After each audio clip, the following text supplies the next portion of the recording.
Hello guys. कैसे हैं सब लोग। एक्चुअली बच्चे लोग मुझसे पूछ रहे थे कि सर जीएसटी में कोई मेजर अमेंडमेंट है क्या, तो मैंने आपको पहले ही बोल दिया था जीएसटी आप आराम से सुकून से पढ़ सकते हैं क्योंकि मेजर अमेंडमेंट कुछ भी नहीं है। आईसीएआई ने 2023 के लिए 99 पेजेस का एक बड़ा सा अमेंडमेंट शीट डाला है। तो सर क्या वो आपको पढ़ना है? मैं आपको बता दूं, मैंने क्लासरूम में ऑलरेडी अमेंडमेंट कवर कर रखे। अगर जो बच्चे मुझसे उसके पहले की क्लास ले चुके हैं तो उन्होंने जो मई 23 के लिए अमेंडमेंट पढ़े थे, आपको बता दूं 70 to 75 पेजेस के अमेंडमेंट तो वही थे। उन्होंने एज इट इज़ कॉपी छाप दिया है यहाँ पे भी। अब मैं मेजर मेजर अमेंडमेंट जो है कुछ सच है नहीं, लेकिन कुछ मेजर जो बातें हैं वो मुझे उसमें क्लैरिफिकेशन में वैसे एक बार कवर करनी है। तो ये वीडियो सभी के लिए इंपॉर्टेंट होने वाला है। चाहे आप लोगों ने रिसेंटली क्लास की है तो भी इस वीडियो को देखिएगा, अगर आपने उसके पहले अटेम्प्ट में क्लास की है तो आप मई 23 का जो अमेंडमेंट लेक्चर है वो देखने के बाद इस वीडियो को देखिएगा।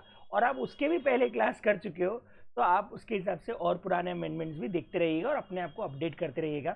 15-20 मिनट का एक शॉर्ट वीडियो बना रहा हूँ जिसमें मैं सारे के सारे पॉइंट्स कवर कर लूँगा।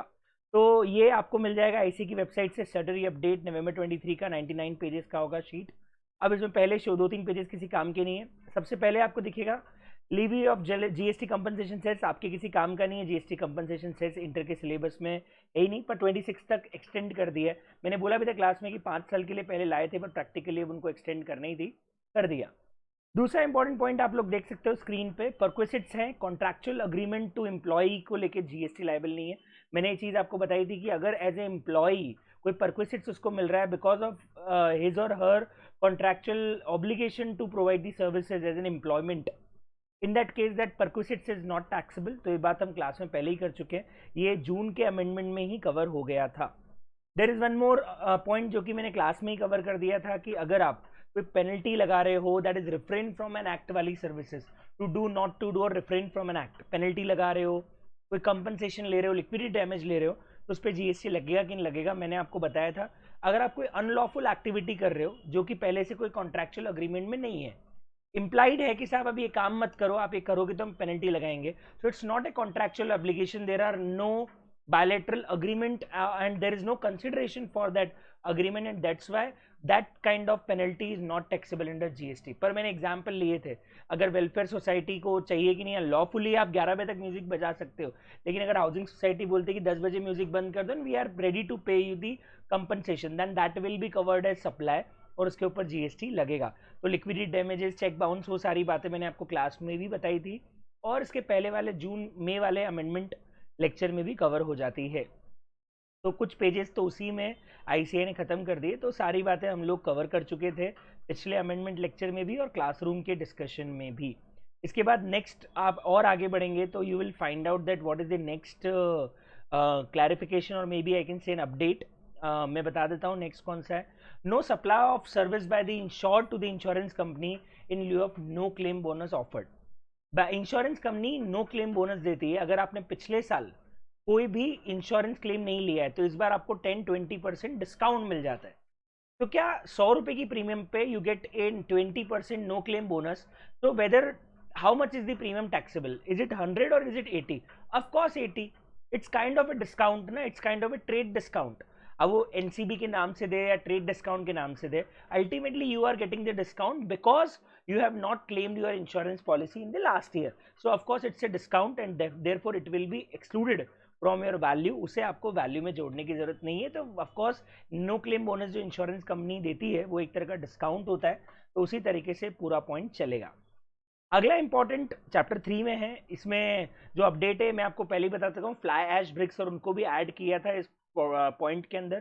फ्लाई ऐश ब्रिक्स टाइल्स ये मैं इस क्लास में भी डिस्कस कर चुका हूँ और ये तो बहुत पुराना अमेंडमेंट है। इसके बाद अमेंडमेंट और कहाँ है, जीटीए के अंदर। आप लोगों को पता होगा जीटीए में आरसीएम ऑप्शनल हो चुका है। 5% में भी ऑप्शन है कि आप आरसीएम में जाना चाहो तो जाओ, आप जाना चाहते हो एनसीएम में जाना तो एनसीएम में भी जा सकते हो। तो कोई नया अपडेट इसके अंदर नहीं है, वही अपडेट है, कुछ भी नया इसके अंदर नहीं है। इसके बाद नेक्स्ट और कौन सा अपडेट है इसके अंदर, कुछ स्पीड पोस्ट और एक्सप्रेस पार्सल वाला क्लास में ही बता चुका हूँ, लास्ट अमेंडमेंट में ऑलरेडी कवर हो गया था। पोस्ट ऑफिस की सर्विसेज अब जो एग्जम्प्ट है वो ये वाली नहीं है, अब वो नॉर्मल बेसिक मेल और 10 ग्राम्स तक के एनवेलप वाली सर्विसेज है, तो वही है। इसके अलावा इसमें कोई मेजर पॉइंट नहीं है। रेंटिंग ऑफ रेसिडेंशियल ड्वेलिंग के लिए बता चुका हूँ, अगर किसी रजिस्टर्ड पर्सन को मिलता है तो वो आरसीएम के अंदर कवर होता है, वो सारी बातें भी हम लोग कवर कर चुके हैं. There is one more thing, this is interesting and this is new for all of you guys, सबके लिए नया है. कोर्ट और ट्रिब्यूनल को भी रेंटिंग ऑफ इम्यूएबल प्रॉपर्टी के लिए गवर्नमेंट जैसा आरसीएम में खड़ा कर दिया है. क्या है क्लॉज सुनना. एक क्लॉज तो सबको पता है कि कोर्ट और ट्रिब्यूनल जो फीस लेते हैं उस पर तो जीएसटी लगता ही नहीं, क्योंकि शेड्यूल 3 के अंदर कवर हो जाता है. आई होप ये बात तो सबको पता है. लेकिन कोर्ट और ट्रिब्यूनल की अब बड़ी बड़ी प्रॉपर्टी होती है साहब. अब उन्होंने क्या किया, ऊपर टेलीकॉम के टावर लगा दिए. कोर्ट को लगता है यार हमारी छत तो फ्री है, कौन वकील छत पे घूमने जाएगा कोर्ट के अंदर, तो छत खाली थी तो उन्होंने छत पे क्या किया, टेलीकॉम टावर लगा दिए. अब सर्विस कौन सी हो गई, अब ये fees charge by court and tribunal थोड़ी है, तो रेंटिंग ऑफ इम्यूएबल प्रॉपर्टी है. तो रेंटिंग ऑफ इम्यूएबल प्रॉपर्टी में नॉर्मली तो एनसीएम लगता है, पर गवर्नमेंट के लिए क्या लग जाता है, आरसीएम. उन्होंने बोला कोर्ट और ट्रिब्यूनल को भी हम सरकारी ही मानेंगे. ऑफ कोर्स सरकारी यार, कोर्ट और ट्रिब्यूनल किसने बनाया, एक्ट ऑफ पार्लियामेंट ने. ये प्रॉपर्टी किसकी है, कोर्ट की, सरकारी है. तो ऑफ कोर्स कोर्ट और ट्रिब्यूनल को भी गवर्नमेंट प्रॉपर्टी मानी जाती है. और अगर कोर्ट और ट्रिब्यूनल भी अपने छत पे किसी टेलीकॉम टावर को कोई जगह किराए पे देती है, कोई भी रेंटिंग से इनकम कमाती है, तो पहली बात तो सप्लाई होगा. सप्लाई होगा तो आरसीएम में आएगा, अगर वो बिग बिजनेस एंटिटी है. तो स्मॉल होता है तो एनसीएम में आता है. तो रेंटिंग ऑफ इम्यूएबल प्रॉपर्टी में गवर्नमेंट का दर्जा कोर्ट को भी दिया गया है और ट्रिब्यूनल को भी दिया गया है. ये बेसिक सेंस है. कोर्ट और ट्रिब्यूनल अल्टीमेटली है तो सरकारी ही, तो ऑफकोर्स जो प्रोविजन गवर्नमेंट के ऊपर लगता है वो ऑफकोर्स कोर्ट और ट्रिब्यूनल की प्रॉपर्टी और कोर्ट और ट्रिब्यूनल पे भी लगेगा. तो ये एक छोटा सा क्लैरिफिकेशन था. पर देखा जाए तो ये तो हम वैसे भी यही मानते, कोर्ट को हम कौन सा प्राइवेट मान लेते, कोर्ट तो हम सरकारी ही मानते. बिल्कुल सही बात है, सरकारी होता है. कभी कोर्ट जाके देखना, आपको रियलाइज होगा कितना सरकारी होता है. ग्रेट. नेक्स्ट एग्जाम्शन पे आते हैं. एग्जाम्शन ये हम पढ़ चुके हैं, स्पीड पोस्ट वाली, कोई नई एग्जाम्शन नहीं है, कोई चेंजेस नहीं है. स्पीड पोस्ट वाला ऑलरेडी एग्जाम्शन हम कवर कर चुके हैं. इसके बाद और क्या अमेंडमेंट है सर एग्जाम्शन के अंदर, ये भी बता चुका हूँ. रेसिडेंशियल प्रॉपर्टी रजिस्टर्ड पर्सन को दी जाती है तो टैक्सेबल होती है अंडर आरसीएम. बाकी रेंटिंग ऑफ रेसिडेंशियल प्रॉपर्टी अगर अनरजिस्टर्ड पर्सन को दी जाती है तो एग्जम्प्ट होती है. तो ऑलरेडी क्लास में भी डिस्कस हो चुका है, पिछली बार का पॉइंट है, कोई नया नहीं है. इकोनॉमी क्लास है, नॉर्थ ईस्ट वालों के लिए ऑलरेडी कवर हो चुका है क्लास में, कोई नया नहीं है, सब लोगों को पिछले अमेंडमेंट में मिल जाएगा. रेलवे इक्विपमेंट हट चुका है, ये मैंने ऑलरेडी आपको स्पेसिफाइड गुड्स की लिस्ट में नहीं लगवाया. 1500 और 750 वाला अमेंडमेंट पिछली बार ही हट गया था.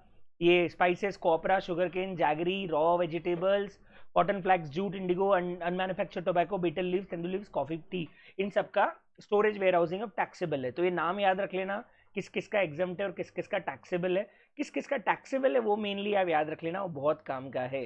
तो ऑलरेडी हम क्लास में भी डिस्कस कर चुके हैं. वेयर हाउसिंग, अगर फ्यूमिगेशन होता है, दवाई छिड़कने का काम होता है वेयर हाउस में, तो वो टैक्सेबल है. मैं क्लास में ऑलरेडी आप लोगों को बता चुका हूँ. 5,000 रुपये हॉस्पिटल के रूम वाला अमेंडमेंट ऑलरेडी क्लास में कवर हो गया है. और 12AA को अब सिर्फ कोचिंग, स्पोर्ट्स कोचिंग पे एग्जाम्शन है, और इंडिविजुअल को किसी भी आर्ट, कल्चर या रिक्रिएशनल एक्टिविटीज पे एग्जाम्शन है. पिछले अमेंडमेंट और क्लास में कवर हो गया था. स्पीड पोस्ट वाला कवर कर लिया. टूर ऑपरेटर फॉरेन वाला ऑलरेडी कवर कर चुके हैं. ये इंपॉर्टेंट एग्जाम में आ सकता है बेटा, दिस इज वेरी इंपॉर्टेंट, ध्यान रखना. टूर ऑपरेटर वाला इंपॉर्टेंट है, याद रखिएगा. ये क्लास में बता चुका हूँ मैं कि अगर कुछ टूर इंडिया में, कुछ टूर बाहर है, तो किस तरीके से वो एग्जामिशन कैलकुलेट होगी, पिछली बार आ गया था. नेशनल परमिट, अगर कोई गुड्स कैरेज का नेशनल परमिट है, एग्जाम है, क्लास में बता चुका हूँ. होटल वाली एग्जामिशन हट चुकी है. एन्यूटी वाली एग्जामिशन को एक्चुअली टोल में जोड़ दिया इसलिए हटा दिया. आरबीआई वाली एग्जामिशन हटा दी, आईआरडीए हटा दिया, सेबी हटा दिया. लीजिंग आईआरएफसी इंडियन रेलवे को करता है, ऑलरेडी हटा चुके हैं, मैंने पढ़ाया ही नहीं. एफएसएसआई हटा दिया, अब टैक्सेबल होता है. जीएसटीएन हटा दिया, अब टैक्सेबल होता है. फ्यूमिगेशन बताई दिया. स्लॉटरिंग अब टैक्सेबल होता है, क्लास में बता दिया था. स्टेम सेल प्रिजर्वेशन अब टैक्सेबल होता है, और बायोमेडिकल वेस्ट ट्रीटमेंट अब टैक्सेबल होता है. ये सारी बातें मैं क्लास के अंदर ऑलरेडी बता चुका हूँ. एक और चीज़ है, applicability on GST on supply of food in anganwadi and schools. आप लोगों को पता होगा केटरिंग सर्विसेज स्कूल की एग्जम्प्ट होती है, तो वो आंगनवाड़ी पे भी लगेगी. तो ऑफकोर्स सर, आंगनवाड़ी भी एक तरह का प्री स्कूल ही तो होता है. तो अगर केटरिंग सर्विसेज स्कूल के लिए एग्जम्प्ट है, तो ऑफकोर्स वो आंगनवाड़ियों के लिए भी एग्जम्प्ट होगी. तो वहाँ पे जो मिड डे मील सर्विसेज दी जाती है वो भी ऑफकोर्स एग्जम्प्ट होगी. तो कोई बहुत बड़ा या नया अमेंडमेंट नहीं है, वही बात है जो हम ऑलरेडी पढ़ चुके हैं. ठीक है. कंस्ट्रक्शन है जहाँ पे कंसिडरेशन डेफर्ड पेमेंट के फॉर्म में मिलेगा, while payment is through the deferred payment spread over the years. Exempt the excess road, thus it entry does not exempt the paid for construction of road. Okay.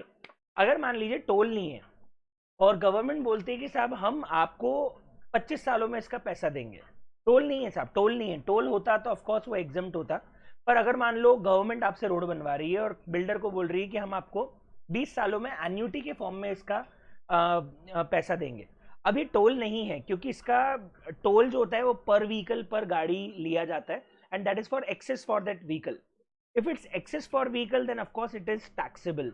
But अगर government बोल रही है हम road बना रहे हैं, I will be paying you in 25 year और 20 year, but who will pay? Government will pay, and that will be taxable, because that's not a toll services, that a construction of road services, और construction of road services पे कोई exam नहीं है।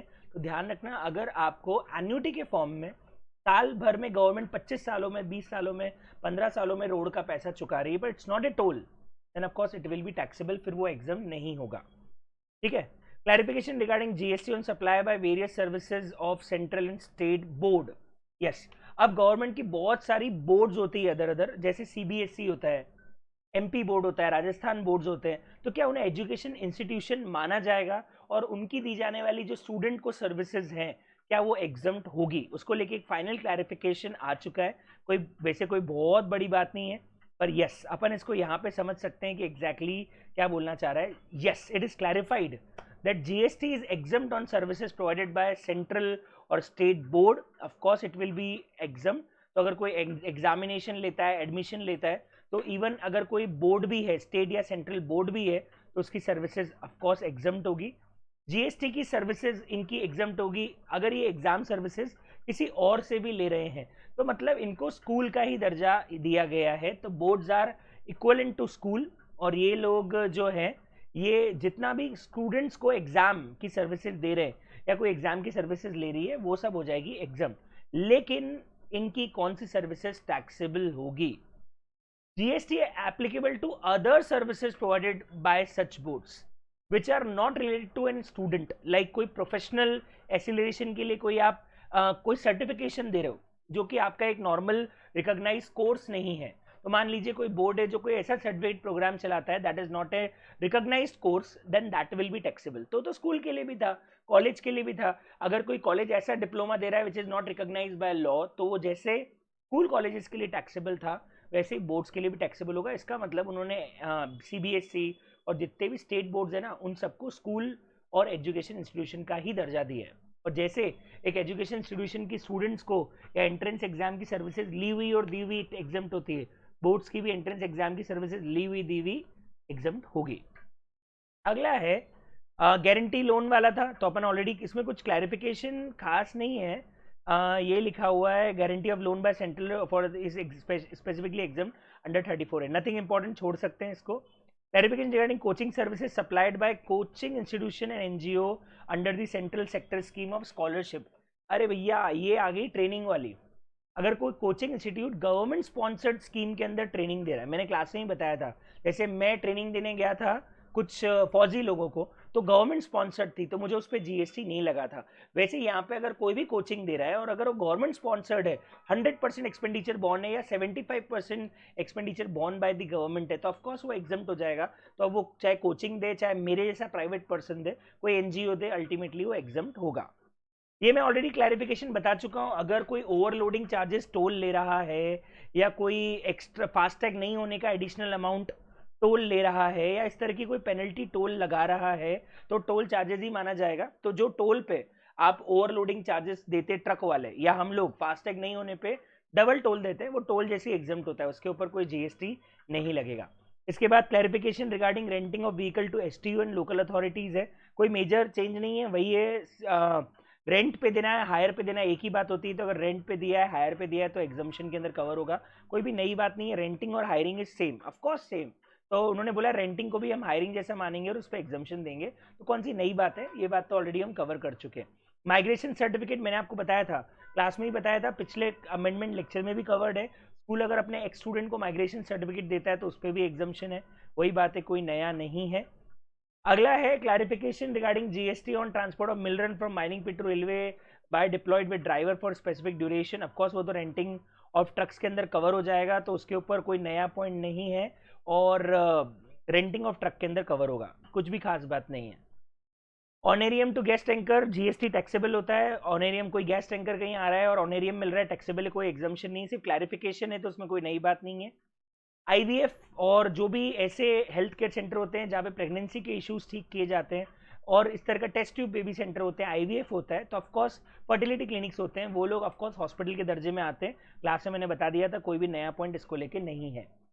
मैंने हाँ ये भी क्लास में पिछले अमेंडमेंट में भी बता दिया था, क्लास में भी बता दिया था कि अगर कोई बंदा बिल्डर है, बिल्डिंग नहीं बना रहा है, खेत लिया, खेत को लेवल करा के रोड रोड बना के प्लॉट बेच दिए, कॉलोनाइजर है वो, बिल्डर नहीं है, तो क्या वो सप्लाई ऑफ कंस्ट्रक्शन सर्विस में आएगा? जी नहीं, वो सेल ऑफ लैंड में आता है और शेड्यूल 3 में कवर हो जाता है, उसके ऊपर टैक्स नहीं लगता है। कॉलोनाइजर्स पे टैक्स नहीं है, बिल्डर्स पे टैक्स लगता है।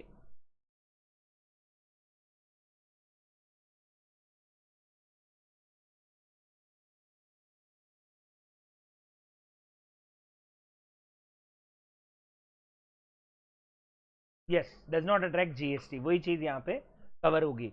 अगला, clarification regarding hiring of vehicle by firm for transport of their employ to और फ्रॉम वर्क। हायरिंग में कवर होगा, एग्जाम्पशन नहीं है साहब, हायरिंग है। अगर मान लो मैंने गाड़ी हायर कर ली इंप्लॉयज को लाने ले जाने के लिए, तो क्या उसमें मुझे जीएसटी का कोई एग्जाम्पशन मिलेगा? मैंने क्या बोला था, स्टेज कैरेज पे एग्जाम्पशन होता है बस के केस में।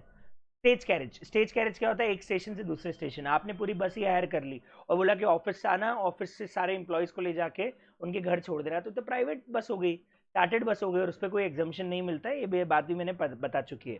नेक्स्ट है टिकट्स टू प्राइवेट फेरी, कुछ नई बात नहीं है, ऑलरेडी क्लास में भी कवर हो गया था, लास्ट बार जो एग्जाम्पशन रिकॉर्ड किए थे उसके अंदर भी कवर हो गया था, यही मैंने बता दिया। नेशनल टेस्टिंग एजेंसी भी एजुकेशन इंस्टीट्यूशन में ही कवर होगी। बोर्ड्स और एनटीए जो नेशनल टेस्टिंग एजेंसी होती है वो भी एजुकेशन इंस्टीट्यूशन है, कोई नया पॉइंट इसको लेके नहीं है। यस, कुछ भी इसमें भी कोई क्लैरिफिकेशन नहीं है, तो ये कोई मेजर क्लैरिफिकेशन नहीं आए हैं। नो क्लेम बोनस मैंने बता दिया ऑलरेडी, डिस्काउंट की तरह माइनस होगा, डिस्काउंट है उसको हम वैल्यू ऑफ सप्लाई में से माइनस करेंगे, नथिंग न्यू।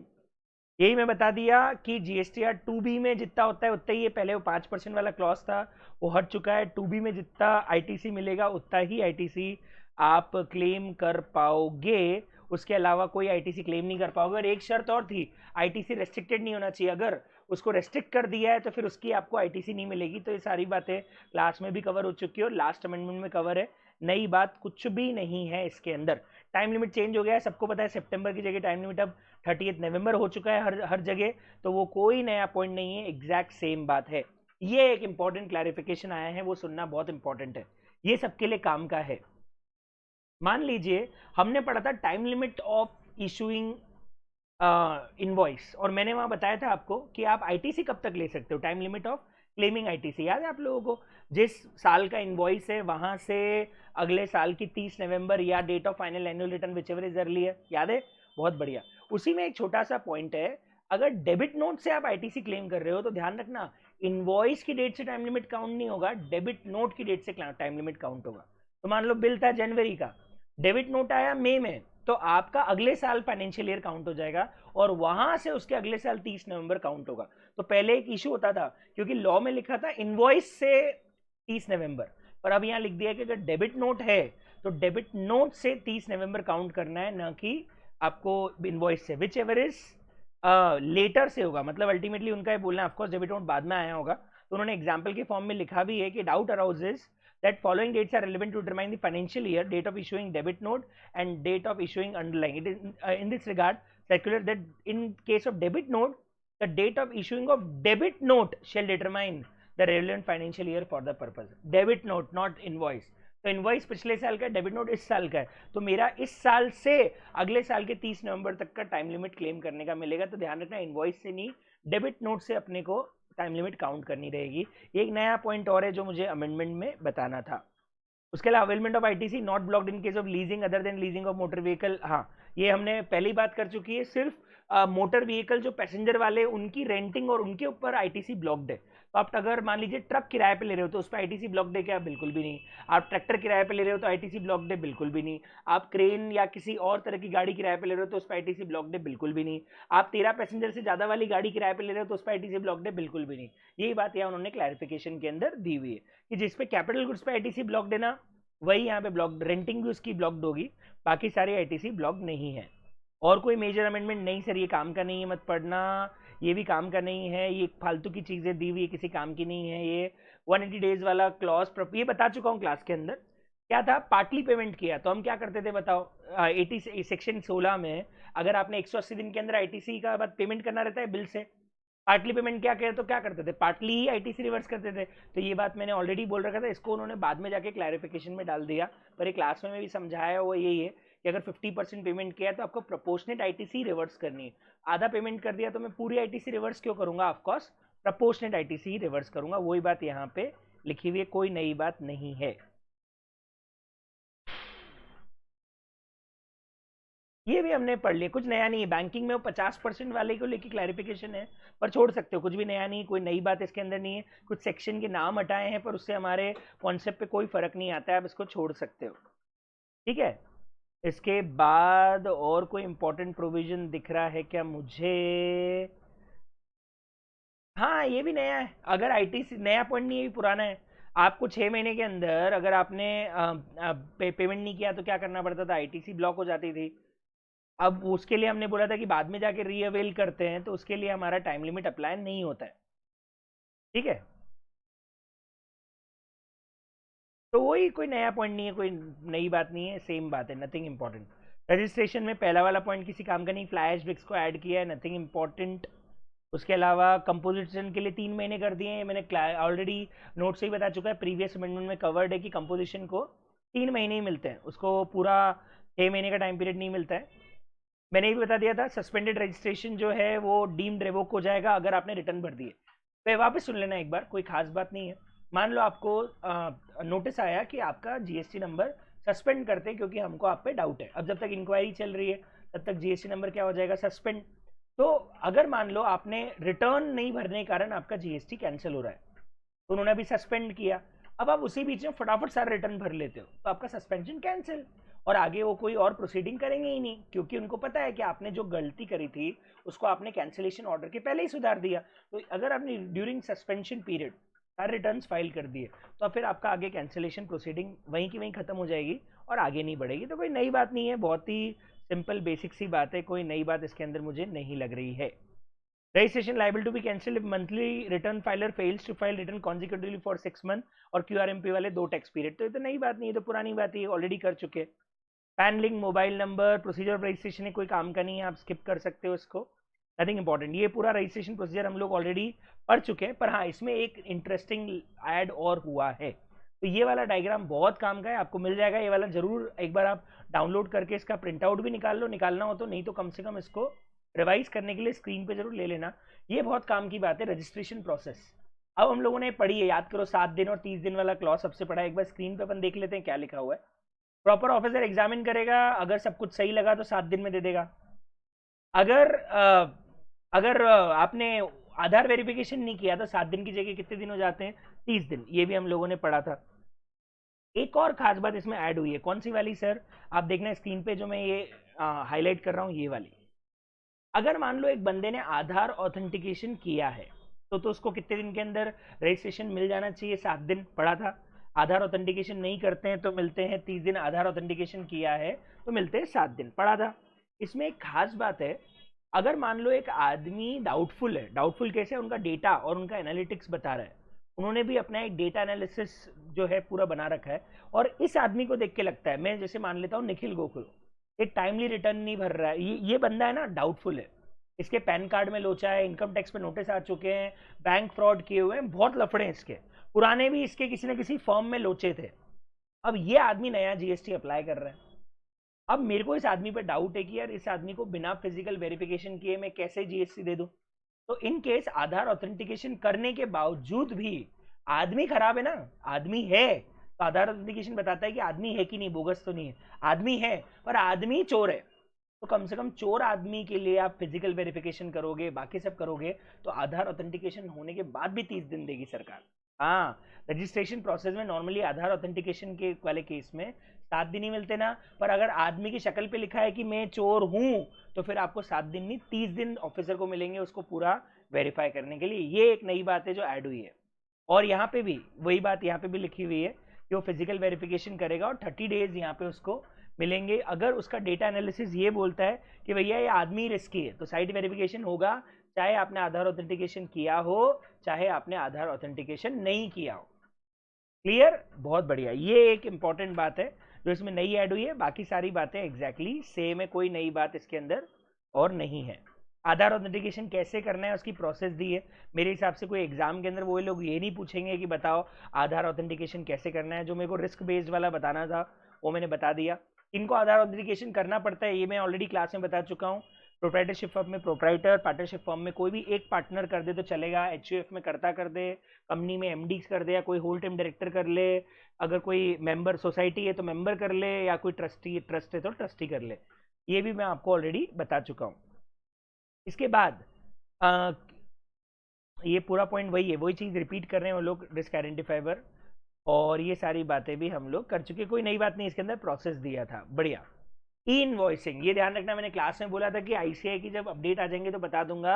ई इनवॉइसिंग के लिए आपके लिए लिमिट 10 करोड़ है, ध्यान रखिएगा, इट्स 10 सीआर। तो इनवॉइसिंग में आपके ऊपर क्या लिमिट एप्लीकेबल होगी, 10 सीआर। ये लिमिट घटती जा रही है, सरकार कहाँ से चालू करी थी 500 करोड़, फिर किया 50 करोड़, कैसी बातें करती थी 500 करोड़, अब धीरे धीरे कम करते करते 50 करोड़, फिर 20 करोड़, 10 करोड़, आज की तारीख बोलूँ 5 करोड़ आ गया, लेकिन हमारे एग्जाम में एप्लीकेबल होगा 10 करोड़। 10 करोड़ की लिमिट के ऊपर ई इनवॉइसिंग मैंडेटरी हो जाएगा। ई इनवॉइसिंग में यही खास बात है, और आई थिंक कोई भी और बात नहीं है।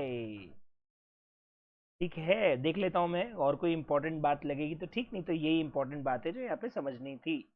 टाइम लिमिट क्रेडिट नोट की एक्सटेंड हो गई, 30 नवंबर हो गया, क्लास में भी डिस्कस कर चुके हैं, लास्ट अमेंडमेंट लेक्चर के अंदर भी डिस्कस कर चुके हैं। एक और खास बात है, अगर आप ई इनवॉइस कैरी कर रहे हो तो आपको फिजिकल इनवॉइस कैरी करने की जरूरत नहीं है।